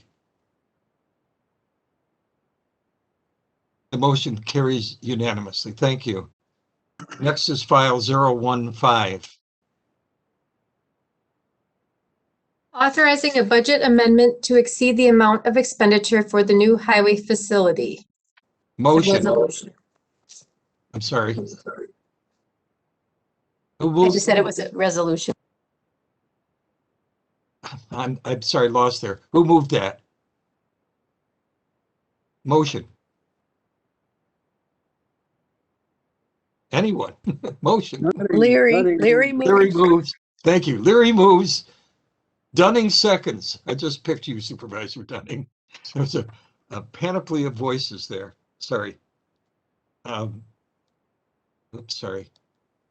Jumping around here. Explanation, Supervisor Pagonis again. Okay, this resolution failed 0-4 at finance. And so I would ask that Supervisor Dunning report on this because I believe we have a substitute resolution. So I'm not sure how, Chair Smyer, you want to proceed, but this failed in finance, so Supervisor Dunning can report on what happened in building committee. That sounds like a very good move to me. Supervisor Dunning. Oh, thank you. Yes, the building committee met last week and approved the increase of funding because of a variety of situations that you saw in the fact sheet. That we had estimated initially on 2018 design, and then when we went to bonding, we had a new estimate and we bonded for that.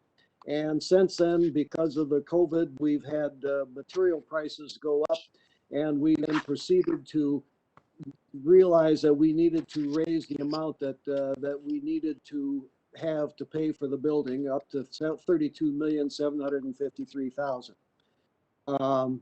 We've looked at various ways to cut the cost. The designers and John have gone through and on the second page of the fact sheet, you'll see a list of $2,100,000 worth of cost reductions that were put in, and anyway, that still left us short, and so we are now at the point of where we need to approve a new limit. And in our initial, in this resolution, I don't go down to it, then the whereas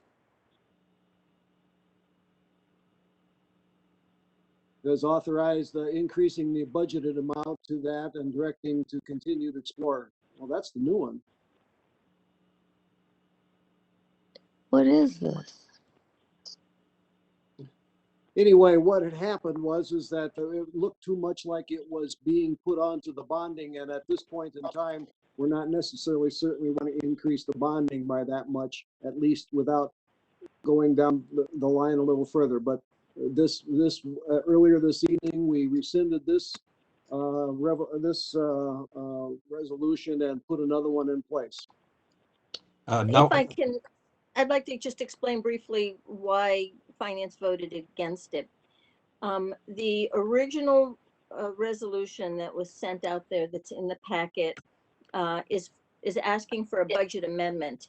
And when we have a budget amendment, we have a certain expectation that we identify with an fairly accurate estimate of expenditures, but that we also identify where the funding is coming from. And the resolution was, because we don't know yet, we have multiple options available. And so some of us felt that it was not appropriate as an amendment. And so that is why it failed. And the substitute resolution, which I'm hopeful will get moved, changes it from a budget amendment to an affirmation that we're going to construct the building. So what has come forward is a resolution affirming.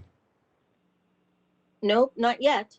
That hasn't been moved. All that's been moved is the budget amendment that has to, I thought Supervisor Leary or Supervisor Wilkie were going to offer the substitute resolution. Okay. I'm trying to sort this out. So the original resolution is coming forward.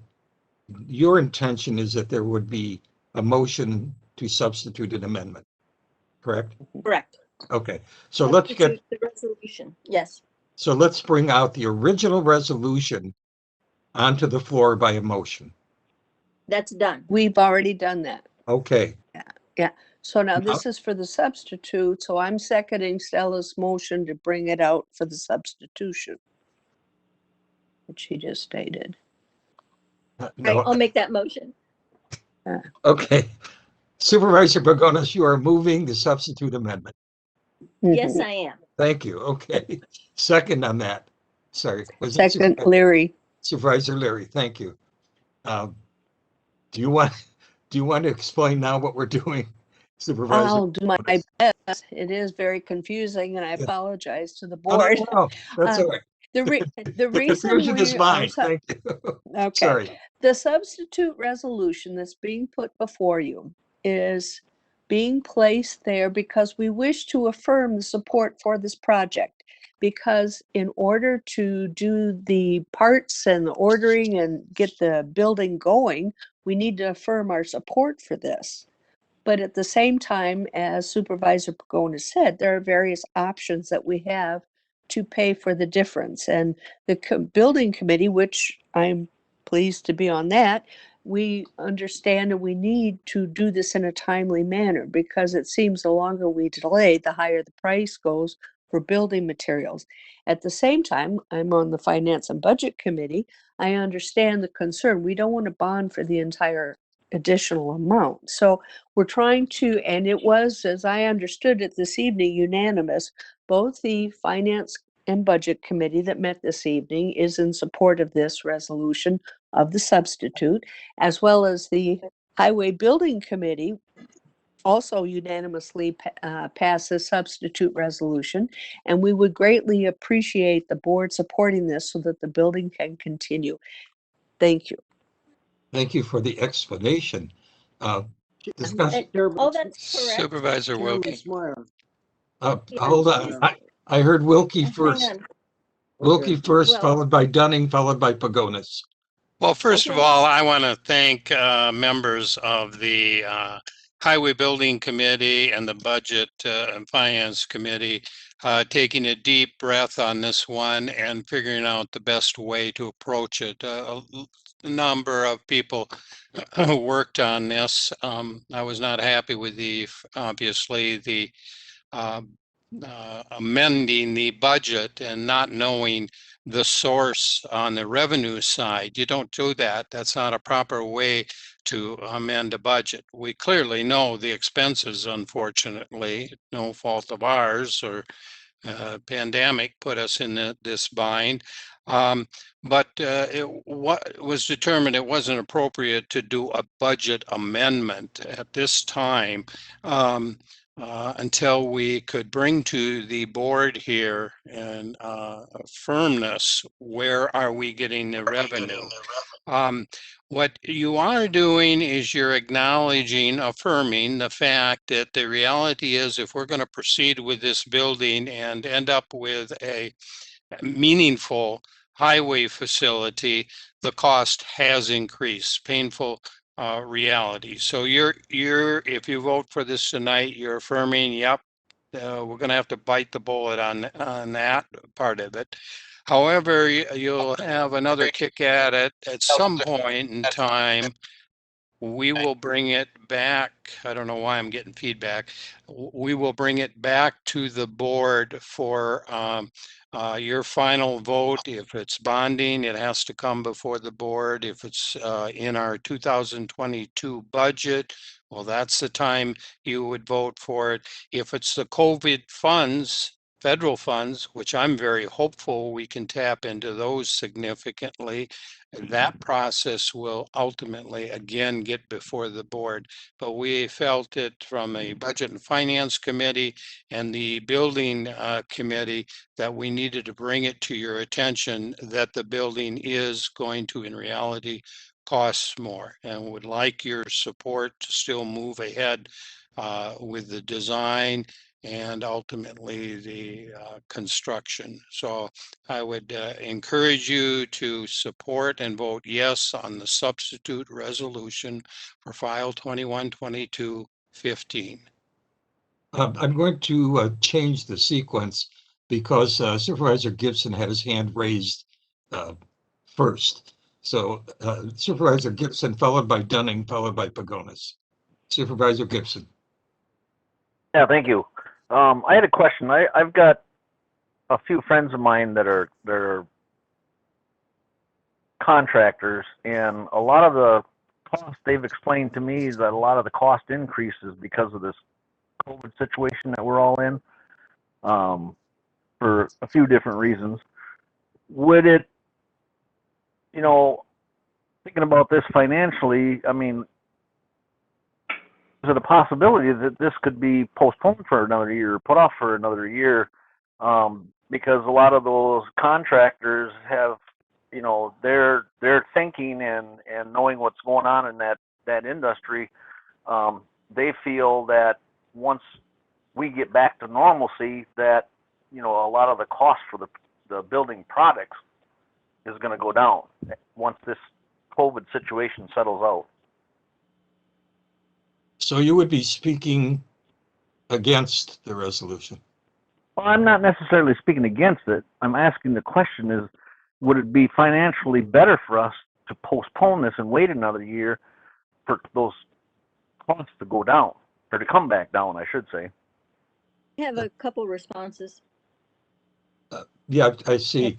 I'm sure Supervisor Dunning does as well. Yeah, well, we'll move on to that. I just wanted to point out that what you're discussing, Supervisor Gibson, is a question we can certainly ask. However, what's relevant tonight is the consideration of the motion in front of us. So I'm not ignoring your comment, but I'm pointing out where it fits in tonight's discussion. Supervisor Dunning. Well, first of all, I'm wondering if the board has gotten the revised substitute resolution. Has that been sent out? Yes. Okay. Yes, we So do that- have it, Jim. Okay. But yeah, so therefore the basic change is in the last paragraph of that, where we supporting it to go to the estimated. Now, as far as Supervisor Gibson's concerns, if as we go along, we need to lock this in if we're going to do something. If we don't, there are a lot of other expenses that will take place whether we wait or not, that have to be met, whether it's the Meals on Wheels that has to find a new place in the next year, or some other issues that will have to be done, as well as fixing up the current building in order to make it go. So we've got a lot of need to do this at this point in time. I also have some concern about the prices going down. If that plan, the bill that's in Congress now, as far as infrastructure goes through, there's going to be a heavy demand on steel and concrete for the next several years. So I'm not sure that we will see a downturn in the immediate future of that we could postpone. So I'm looking for support to go ahead, and if the prices drop as we go along, well, we will work through that. But right now, this is where we're at. And also to look at some of the other issues, it looked like a fairly large amount, but we also had some costs that were added to the project that we had not planned on in the initial budgets, and that was the Meals on Wheels and the emergency response room. It was about $2.5 million of cost that was added to this project that we had not planned on. So it's not all materials. So I'm looking for your support. Thank you. Supervisor Pagonis, followed by Supervisor Stelches, followed by Supervisor DeLuca. Well, I'm going to primarily echo what Supervisor Dunning has said. The current highway building, we had previously set aside well over $1 million for the purposes of repairs, even some of the minor repairs, to just get by, and it's really untenable it would really be throwing good money after bad. The second thing is the kitchen, the Meals on Wheels kitchen, they're paying almost $7,000 a month for the kitchen. The equipment is starting to fall apart. They have a very a strong need to move, and their leases is going to be up, and the prices just continue to increase. So I echo completely what Supervisor Dunning said. The second that we should consider is, I mean, none of us have crystal balls. We can't read into the future.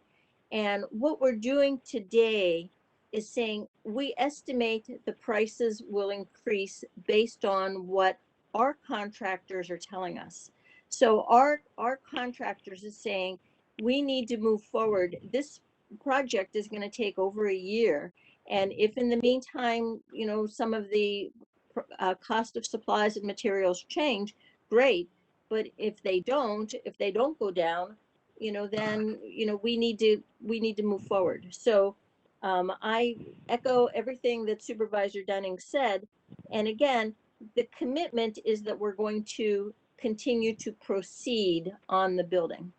We've already done the borrow on that, don't forget. Thank you. Supervisor Stelzis. Yes, thank you, Chair.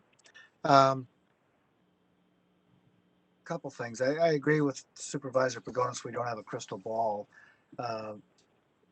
However, I do think there's some possibility that costs could go down. Oddly enough, we have not seen any significant increase in timber sale unit prices at all, while the price of lumber itself has gone up. The price that people are paying for standing timber has not. That's kind of interesting. I'm not sure what that tells us. But on the flip side, instead of 32 million, it could be 40 million. We don't know. So I guess my question is this: why do we have to do this resolution now? We haven't even designed the building yet. Why don't we go ahead, proceed with the design, get bids out, and when the bids come back, if they exceed what we've already authorized, bring forward to this board, you know, the request to increase to, if we want to accept those bids. Because I see us setting a maximum now, and 90 days from now, we could be having to do the same thing. I don't know. My recommendation would be to just proceed with the design, you know, contractor firm bids, and then, you know, bring forward to the board a vote when we actually know some facts. Thank you. Supervisor DeLuca, followed by Supervisor Dunning, followed by Supervisor Bates. Supervisor DeLuca. Thank you. I noticed that there were thoughts about reductions in various areas, and I had just a question. Is the design allow us to build the building in more like a pod, different pods at different times?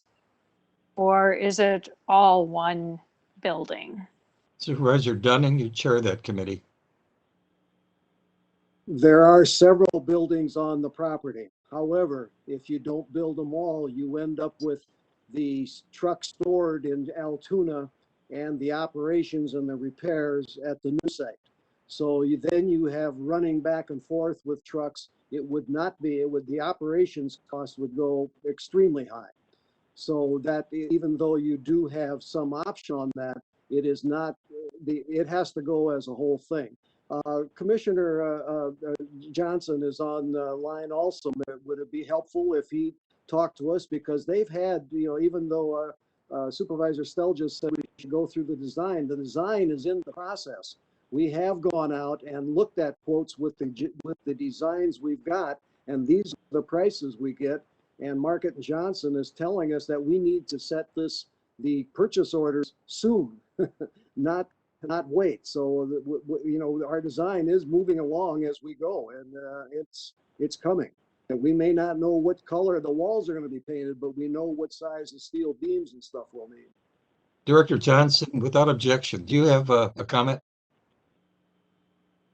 Yeah, so to help answer Supervisor Stelz's comment, Market and Johnson has recently completed projects, and they're constantly analyzing current construction cost on projects. So the estimates they're providing us are very accurate. And our architect is actually just did groundbreaking in Barron County. So The costs that we have are accurate for increases compared to what was just budgeted 3 months ago.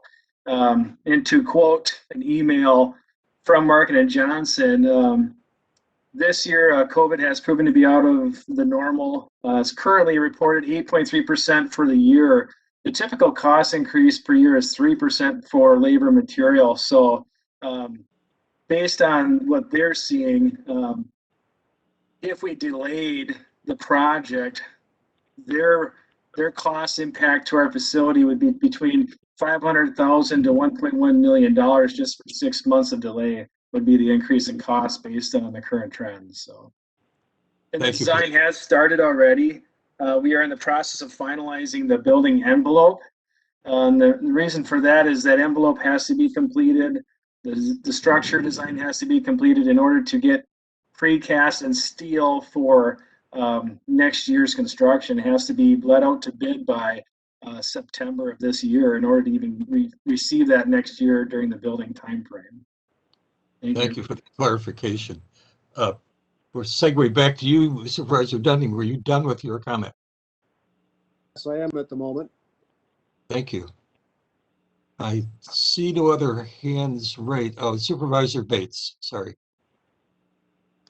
Mr. Chair, the other thing that needs to be taken into consideration is right now the interest rates on borrowing money are at a historic low. And for us to consider putting this off, especially that we've already borrowed, to put it off, certainly could be that we expose ourselves to a much higher interest rate. So I think that there's been all sorts of logical reasons why to move ahead with this particular project, including the fact that the current facility is inadequate, in need of repair, not able to house the equipment that we have, and the new facility would take care of other community needs. It just seems to me that it's not logical to put this off. We need to do it now, and we need to indeed meet that need. Thank you. Thank you. Supervisors Gibson, Dunning, and Stelches, would you lower your hands unless you were asking to speak again? Thank you. I see no other hands raised. I hear no other voices. Supervisors, we're going to proceed to vote on file 15, which at this point is a substitute amendment. Is it fair to say, Supervisor Pagonis, that this is an affirmation of our intent to move forward? Yes. Correct. It's an affirmation of our intent to construct a highway facility. And I just will remind everyone, we've already borrowed $24 million to do it. So we're substantially there. Good point. Thank you. Okay, we'll now proceed to a vote. Supervisors, please unmute. We are voting on file 15 as amended. All those in favor of file 15 as amended, please indicate by saying aye. Aye. Aye. All those opposed by nay. The vote is unanimous. Thank you. Next, we'll move on to the appointments. The chair has appointed the following persons, and these appointments have been confirmed by the Committee on Administration. So tonight, the chair looks for a motion to confirm from the county board. So to the Aging and Disability Resource Center Board, Bruce Schaefer, a new citizen appointment. Sandy Romy, a new citizen appointment. To the Airport Commission, Peter Hoft, a reappointment, and Bill Hilgedick, a reappointment. To the Groundwater Advisory, Mary Kanosian, a reappointment. To the Nutrition Advisory Council, Kenneth King, reappointment. To Human Services, Lorraine Henning, reappointment. Paul Malucci, reappointment, and Jim Catman, reappointment. The chair looks for a motion to confirm. Motion, Schneider. McKinney. McKinney moves and Schneider seconds. Thank you. Any discussion, a question?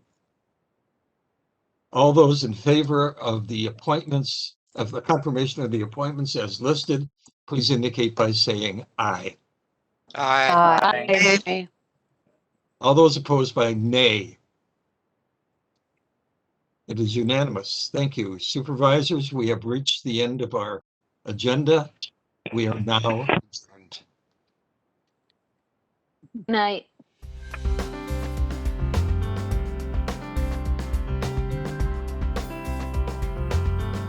This program was brought to you by a cooperation between Newsworks and Eau Claire County.